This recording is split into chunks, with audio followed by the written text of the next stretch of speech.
Hello student, आज के इस वीडियो में हम चर्चा करने वाले हैं क्लास 11th फिजिक्स की अर्धवार्षिक परीक्षा के पेपर के सॉल्यूशन के बारे में।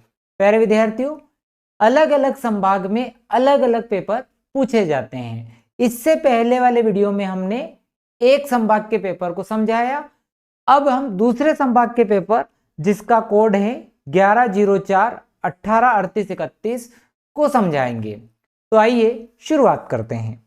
प्यारे विद्यार्थियों, निम्नलिखित में से कौन सी मूल राशि है? ताप, भार, आवेश, बल।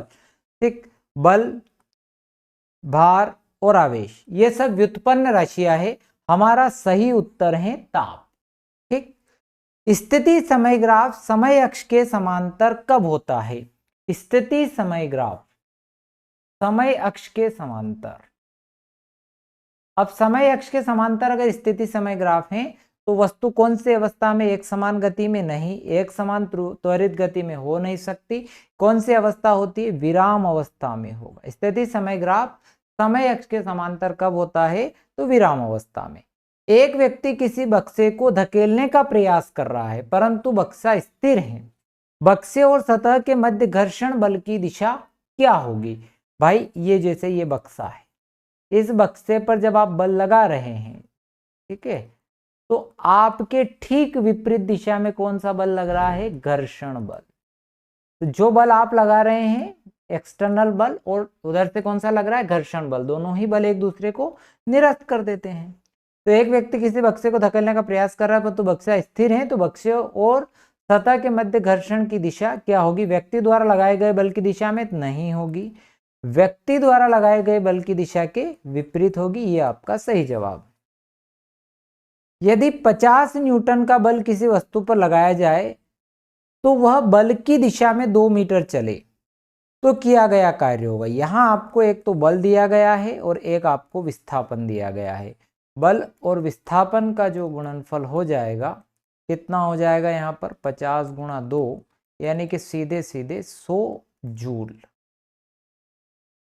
एक घूर्णन करने वाले पिंड का कोणीय संवेग संरक्षित रहता है यदि नेट बाह्य बल 0 हो, नेट बाह्य बल आघूर्ण 0 हो, जड़त्व आघूर्ण नियत हो, ए तथा बी दोनों। तो नेट बाह्य बल आघूर्ण 0 हो तब कोणीय संवेग क्या रहता है? नियत रहता है। नेट बाहरी बल 0 होने पर रेखीय संवेग नियत रहता है। केपलर के दूसरे नियम के अनुसार सूर्य से एक ग्रह की ओर खींचा गई त्रिज्या के अनुदिश त्रिज्या के सदिश केपलर के दूसरे नियम के अनुसार सूर्य से एक ग्रह की ओर खींचा गया त्रिज्या सदिश समान समय अंतराल में समान क्षेत्रफल तय करता है। तो निम्नलिखित में से किस संरक्षण नियम का परिणाम है? रेखीय संवेग संरक्षण का, कोणीय संवेग संरक्षण का, ऊर्जा संरक्षण का या द्रव्यमान संरक्षण का? तो ये कोणीय संवेग संरक्षण का नियम है। अगले प्रश्न पर आते हैं। बल का विमीय सूत्र सभी को याद होता है, ये तो रट के रखते हैं हम, mLT-2। समय के सापेक्ष वेग में वृद्धि की दर को हम कहते हैं त्वरण, और अगर कमी होती है तो उसे कहते हैं मंद। प्रक्षेप्य गति में वेग नियत रहता है क्षैतिज दिशा में। किसी वस्तु का रिक्त स्थान उसके जड़त्व की माप है, द्रव्यमान उसके जड़त्व की माप है। घर्षण बल द्वारा किया गया कार्य रिक्त स्थान होता है, तो घर्षण बल द्वारा किया गया कार्य ऋणात्मक होता है। घूर्णी गति में द्रव्यमान के समतुल्य राशि है, तो घूर्णी गति में द्रव्यमान के समतुल्य राशि है जड़त्व आघूर्ण। ठीक, अगले प्रश्न पर आते हैं। सही जोड़ी मिलान कीजिए। प्रत्यास्थलक, ठीक है, प्रत्यास्थलक में जैसे आती है आपकी हड्डी, है ना, रबर, मतलब जो बहुत ज्यादा जिनको खींचे और वापस अपनी ओरिजिनल स्टेट पे लौट कर नहीं आते हैं। हालांकि रबर भी एक प्रत्यास्थ वस्तु है, पर हम हड्डी को कह सकते हैं। ठीक है, तो जो प्रत्यास्थलक है वो हुक के नियम का पालन नहीं करता है, सीधा सीधा सामने के सामने आपको मिला देना है। जलीय प्रतिबल, जलीय प्रतिबल यानी कि जब आप जल में एकांक क्षेत्रफल में आप दबाव लगाते हैं और जो आयतन में परिवर्तन हो जाता है, तो यानी कि जलीय प्रतिबल जो है आयतन विकृति के क्या होगा? से मिलेगा। प्रतिबल, दाब एक अदिश राशि है, वैसे प्रतिबल भी क्या हो जाएगी? एक अदिश राशि हो जाएगी। गेज दाब, तो गेज दाब P माइनस पी ए हो जाएगा। शांता का जो मात्रक होता है पास्कल सेकेंड होता है। पृष्ठ तनाव का मात्रक होता है न्यूटन प्रति मीटर, है ना। पृष्ठ तनाव F/L है ना, बल का न्यूटन, दूरी का मीटर इनवर्स। ठीक है, आगे बढ़ते हैं। एक वाक्य एक शब्द में उत्तर दीजिए। समतल सड़क पर वृत्तीय गति के लिए आवश्यक अभिकेंद्रीय बल कौन प्रदान करता है? तो यहां पर घर्षण बल वह बल प्रदान करेगा। 2 किलोग्राम द्रव्यमान की किसी वस्तु को 5 मीटर की ऊंचाई पर उठाने में कितने स्थितिज ऊर्जा संचित होगी? तो भाई ऊर्जा के लिए जो सूत्र होता है वो mgh होता है। m यहाँ पर कितना है? 2 किलोग्राम है ये, तो 2 गुणा ऊंचाई g कितना रहता है हमारा? 9.8 रहता है, और h कितना है? 5। भाई आपको जहां दे दिया जाए g का मान ब्रैकेट में, वहीं 10 रखना रहता है, हर जगह नहीं। 5 दूनी 10, इसका इंटू करेंगे 98 जूल, 98। ठीक है। सूर्य के परितः पृथ्वी का चक्कर लगाने के लिए अभिकेंद्रीय बल कहां से प्राप्त होता है? तो गुरुत्वाकर्षण बल से उसको वो प्राप्त होता है। प्रत्यास्थता गुणांक का विमीय सूत्र। ठीक है, तो प्रत्यास्थता गुणांक का विमीय सूत्र वही होता है जो किसका होता है? देखो, जो प्रतिबल का होता है, और प्रतिबल का हमें पता है कि भाई mlt-2 बल का और क्षेत्रफल का L स्क्वायर, तो ये जो है आपका ml इनवर्स T इनवर्स 2, क्योंकि प्रत्यास्थता गुणांक क्या होता है? प्रतिबल बटे विकृति होता है, और विकृति क्या होती है? विमाहीन राशि होती है। ठीक है। ताप बढ़ाने पर गैसों की सांद्रता पे क्या प्रभाव पड़ता है? तो ताप बढ़ाने पर गैसों की सांद्रता बढ़ती है। निम्नलिखित में सत्य असत्य पर बात कीजिए। एक समान चाल से गतिशील वस्तु भी त्वरित हो सकती है। ठीक है, बिल्कुल हो सकती है, ये सत्य, क्योंकि वृत्तीय गति में चाल एक समान होती है। ठीक है, पर वस्तु क्या होती है? त्वरित होती है, क्योंकि उसकी दिशा बार बार बदल रही होती है। बंदूक से दागी गई गोली का पथ सरल रेखीय होता है? नहीं होता है। जब आपने बंदूक से गोली दागी, ठीक है, ऐसे जाना चाहिए, पर नीचे क्या लगा? गुरुत्वाकर्षण बल, तो इसका इस तरह से, तो ये आपका असत्य हो गया। दाब एक अदिश राशि है, बिल्कुल सत्य। किसी भी संघट्य में संघट्य से पूर्व कुल प्रारंभिक वेग और संघट्य के पश्चात कुल प्रारंभिक वेग संवेग समान है। संवेग समान होना प्रत्यास्थायी कंडीशन फुलफिल नहीं करती है कंप्लीटली। उसके साथ साथ प्रत्यास्था के लिए गतिज ऊर्जा भी क्या होना चाहिए? संरक्षित रहना चाहिए। तो यहाँ क्या हो जाएगा? तो निश्चित अगर नहीं लिखता तो फिर भी हम सोचते, तो निश्चित तौर पे तो नहीं कह सकते कि प्रत्यास्थ संघट होगा, क्योंकि गतिज ऊर्जा संरक्षित होना जरूरी है, गतिज ऊर्जा और संवेग दोनों। तो मेरे भाई ये भी आपका असत्य हो गया। पृथ्वी तल से ऊंचाई पे जाने पर गुरुत्वीय त्वरण का मान बढ़ता है, ऊंचाई पे जाने पर गुरुत्वीय त्वरण का मान घटता है, तो ये भी असत्य है। ठीक है, तो ऊंचाई पे जाने पे तो घटता है, तो यहाँ तो बढ़ता हुआ लिखा हुआ ये। ठीक, अगले प्रश्न पर आते हैं। ये तो ऑब्जेक्टिव हो गए आपके, है ना। अब बात करते हैं कि एक प्रश्न क्रमांक 6 जो है, एक वस्तु प्रारंभिक वेग u से ऊर्ध्वाधर ऊपर की ओर फेंकी जाती है, अधिकतम ऊंचाई पर वस्तु का वेग, तो बेटा अधिकतम ऊंचाई पर वस्तु का वेग 0 होता है, और त्वरण जो है वो आपका g यानी -g यानी कि 9.8 के आसपास अपन, ठीक है, ये लिख सकते हैं। स्थिति समय ग्राफ, वेग समय ग्राफ, मैंने कहा था कि भाई इनको आईएमपी में रखा हुआ था, आपने देखे होंगे आईएमपी प्रश्न, उसमें से आपको ये मिल गया होगा। एक्स वाई जेड अक्षों के एकांक सदिश सभी बच्चे लिख सकते हैं, आई जे के। ठीक है, आवृत्ति आवर्तकाल की परिभाषा कोई भी लिख सकता है, यानी रोलर को धकेलने के बजाय खींचना आसान क्यों होता है? पहिए में बॉल बेरिंग का उपयोग क्यों किया जाता है? ठीक, कार्य ऊर्जा प्रमेय भी हमने आईएमपी प्रश्न में रखी थी आपके लिए। ठीक, और यदि पृथ्वी के ध्रुव वो समस्त बर्फ पिघल जाए तो घूर्णन पर क्या प्रभाव पड़ेगा? और बोल्ट से नट कसे पाने की सहायता से आसानी से खोला जा सकता है, क्यों? सार्वत्रिक गुरुत्वाकर्षण का नियम और पलायन चाल हमने आईएमपी में रखी थी। हुक का नियम भी हमने आईएमपी प्रश्न में रखा था, दृढ़ता गुणांक भी आईएमपी में रखा था। T बराबर 2π√L/g की शुद्धता की जांच करने वाला और इसके अथवा में जो वायु ध्वनि वाला है, ये दोनों ही प्रश्न हमने आईएमपी प्रश्नों में रखे हुए थे।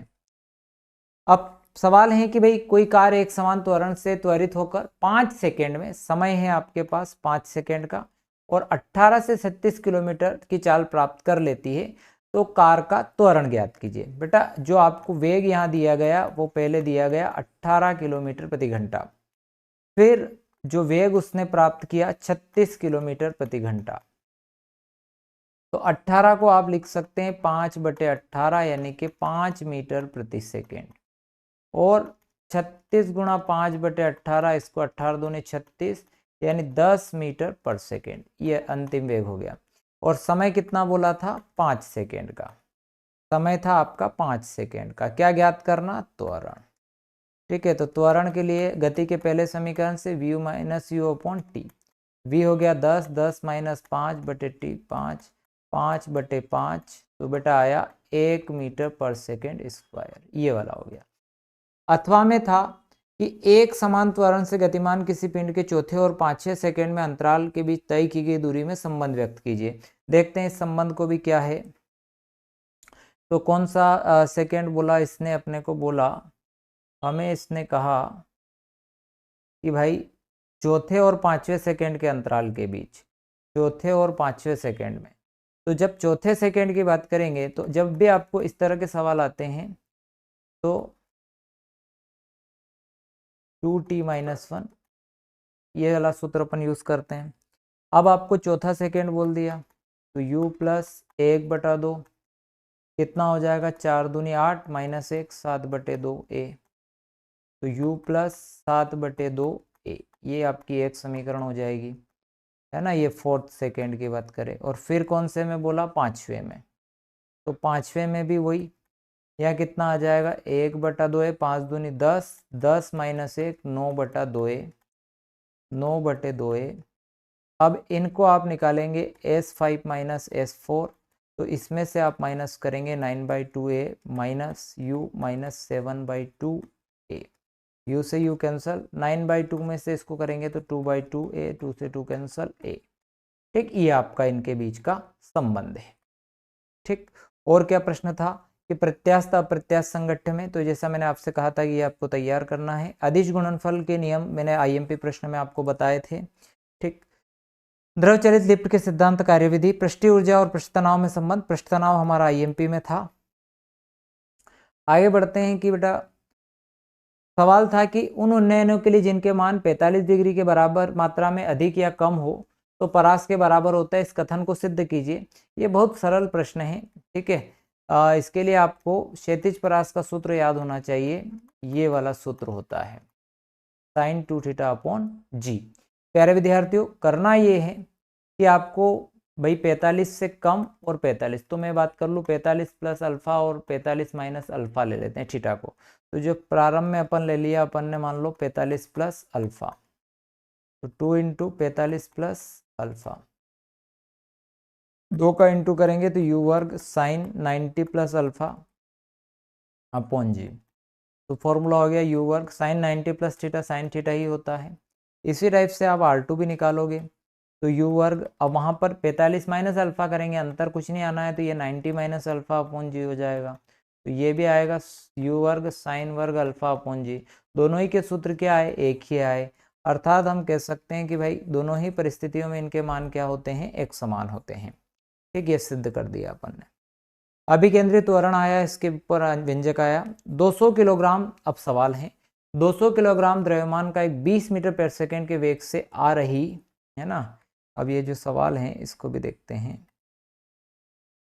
सवाल है कि 200 ग्राम द्रव्यमान का एक गेंद 20 मीटर पर सेकेंड से आ रही, है ना। वेग कितना है यहाँ पर? 20 मीटर पर सेकेंड का वेग है। ठीक, 20 मीटर पर सेकेंड का वेग से आ रही कोई खिलाड़ी जो है एक गेंद को बिना हाथ से पीछे खींचे 0.1 सेकेंड में रोकता है, और द्रव्यमान कितना है? तो 200 ग्राम है, और बी वाला 1 सेकेंड में उसको रोकता है। देखते हैं, बहुत सरल बात है। आपको पहले दिया है वो चीज को अपन देखते हैं। पहले आपको यहाँ द्रव्यमान दिया गया है जो कि 200 ग्राम है। 200 ग्राम को आप क्या बदलें? पहले किलोग्राम में बदलें। तो 200 गुना 10 की घात -3 हो जाएगा किलोग्राम। तो कितना आ जाएगा? ये आ गया 0.2 किलोग्राम।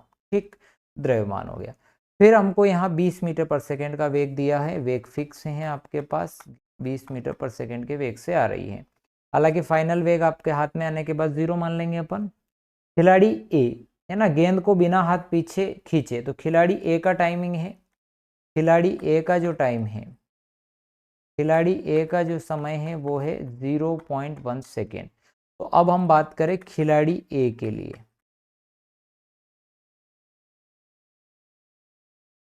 क्या निकालना है आप लोगों को, बोला प्रत्येक स्थिति में रोकने में लगाए गए बल ज्ञात करना है। तो पहले खिलाड़ी ए के लिए बल, बल बराबर बल गुणा आवेग बराबर होता है संवेग में परिवर्तन।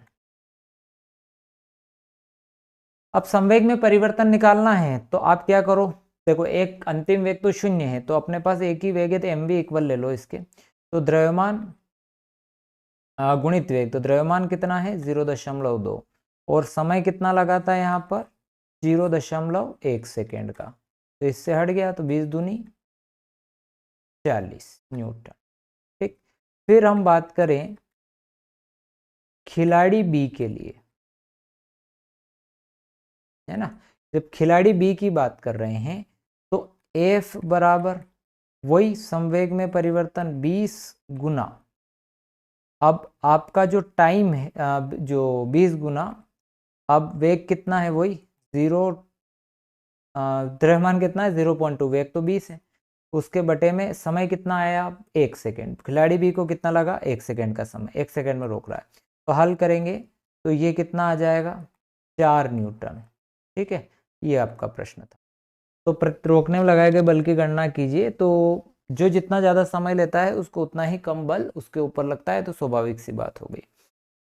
फिर अगला जो प्रश्न है वो ये है कि भाई 60 किलोग्राम द्रव्यमान का एक पिंड 50 न्यूटन का मंदन बल लगाता है जो प्रारंभ में 25 मीटर पर सेकंड चाल से गतिमान है, और पिंड को रुकने में कितना समय लगेगा। तो अब 60 किलोग्राम द्रव्यमान का पिंड है, 60 किलोग्राम द्रव्यमान का पिंड है और 50 न्यूटन का मंदन बल लगा रहा है, 50 न्यूटन का मंदन बल लगा रहा है, और जो प्रारंभ में 25 मीटर प्रति सेकंड की चाल से गतिमान था, शुरुआती चाल उसकी 25 मीटर प्रति सेकंड थी, और अब बोल रहा है कि भाई रुकने में कितना समय उसको लगेगा, तो फाइनली वो रुक गया है। अब अपने पास एक चीज इस सूत्र से आ सकती है, वो F बराबर ma। अब बल आपका 50 न्यूटन है, द्रव्यमान आपका 60 है, त्वरण A हो गया, तो A बराबर आपका हो जाएगा 50/60, यानी A बराबर आया बेटा 5/6। अब आप लगा दो यहाँ पर गति का प्रथम समीकरण, क्योंकि आपको क्या चाहिए, आपको चाहिए समय, वेग आपका अंतिम 0 है, ठीक, तो 0 बराबर u। बल कैसा लग रहा है, मंदन बल, इसीलिए ये जो त्वरण आएगा ना, यहाँ पर आप माइनस रखें तो ये माइनस में आ जाइए, यहाँ लिखा है मंदन बल, ठीक है, तो बल को माइनस में रखें, तो -80, तो 80 बराबर हमारे पास u हो गया, तो t बराबर u/a हो गया, u का मान जो है हमारे पास 25 है, और a का मान जो है हमारे पास, a का मान हमारे पास 5/6 है ना, तो 25 × 6/5, 5 5 25, 5 6 30 सेकेंड। आप बोल रहे होंगे सर माइनस क्यों लगाया, तो समय में माइनस का कोई मतलब नहीं है, ठीक है, तो 30 सेकेंड का समय इसमें लगेगा। और जड़त्वागुण किसे कहते हैं, घूर्णन गतिज ऊर्जा और जड़त्वागुण में संबंध, ये भी हमारे आईएमपी प्रश्न में था, है ना। उसके बाद गुरुत्वीय त्वरण पृथ्वी गहराई वाला भी था, नीचे जाने पर जी के मान में क्या परिवर्तन आता है, ठीक। तो हमने जो आईएमपी प्रश्न बताए वो भी बहुत सारे इसमें हैं, ऑब्जेक्टिव भी हम बहुत दिनों से आपको जो बता रहे थे उसमें से भी बहुत सारे ऑब्जेक्टिव हैं। हालांकि मैं 11th क्लास के लिए मैंने बहुत ज़्यादा वीडियो बनाए नहीं, 2-4 वीडियो ही मैं बना पाया, पर हाँ अब हम आपसे वादा करते हैं कि अब आपकी जैसे ही अर्धवार्षिक परीक्षा खत्म होगी उसके बाद से हम वीडियो बनाना शुरू करेंगे, पूरा एक क्रैश कोर्स आपको करा देंगे, तो उसमें लगभग आपका क्या हो जाएगा, कक्षा 11वीं की पूरी परीक्षा की तैयारी हम आपको करा देंगे, विथ न्यूमेरिकल आपको करा देंगे, ठीक है, विथ ऑब्जेक्टिव आपको करा देंगे। तो प्यारे विद्यार्थियों, अभी तक आपने चैनल को सब्सक्राइब नहीं किया तो सब्सक्राइब कीजिएगा और अपने दोस्तों के साथ शेयर करना मत भूलना। थैंक यू वेरी मच, मिलते हैं नेक्स्ट वीडियो में।